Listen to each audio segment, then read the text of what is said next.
Hey there guys, just wanted to show you a little bit about how we're going to be marking PCRs this semester, or how the intent is that we mark PCRs. So I'm just going to go into Paramedicine Lab B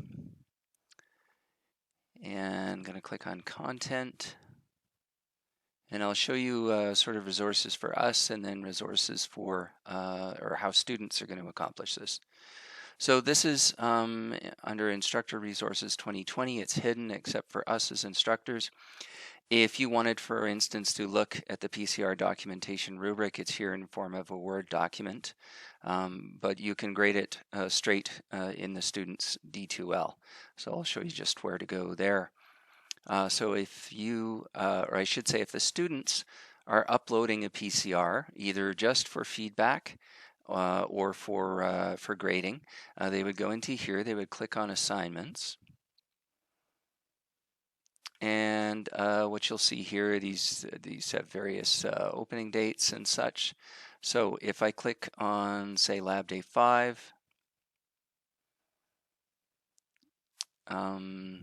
actually, maybe I'll just turn myself into a student here because that will make a bit more sense. So I'll click on Assignments. And you can see as a student, I can only see this first one because the others have not opened, but I'm going to click on this. And you saw that SAIT Paramedicine PCR there. There's links to that all through the course. They will be uploading this. I'll show you just what it looks like here. Let's try opening it with this. See if that works for us. So it's basically a very simple PCR where they can enter this sort of information. They can save it, sort of rename it, and then they will upload it. And you know, not a traditional looking PCR, but it's got all the major stuff there that they would type out and document. So they would upload here. So they've clicked on the feedback here and scroll down to the bottom, and they would submit a file, add a file there. So at that point, that file will be available right here, right where I've shown you to go. You would navigate to the students, you would navigate to submissions, you'd see all of the students who've submitted, and you navigate to the one that you need to give some feedback to. You'd be able to click on the file that they uploaded, and if you're just giving some simple feedback, you just add some comments down here, click, you'd be faced with something very similar to this, click Submit, and then you've given them their feedback. Now, if you're scoring them on a PCR, things are a little bit different. So if you're scoring them on that PCR, you do the same thing. You'd go in here. I'm going to turn myself away from a student here.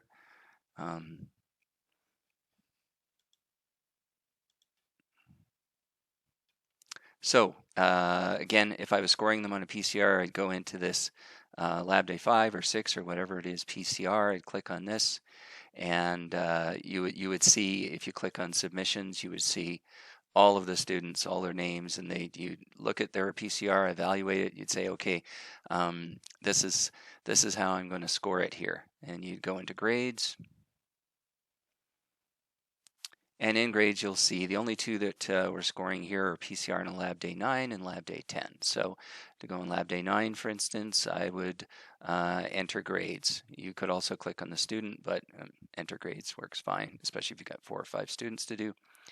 So here I am, and you know, let's say I'm going to evaluate Ethan.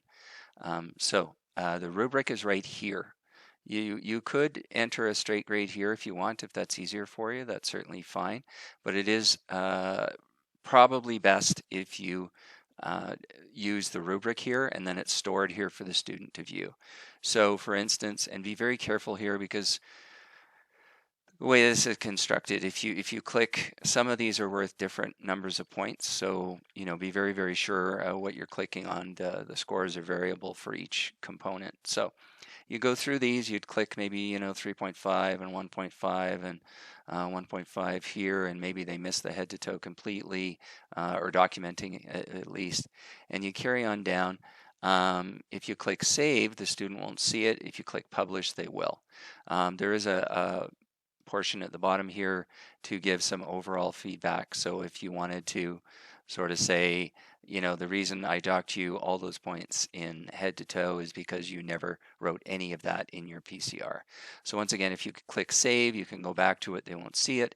If you click publish, it's available for them to view. And that's simply how we're going to go through and enter either feedback, general feedback for those PCRs, or when we're grading on lab day 9 and 10.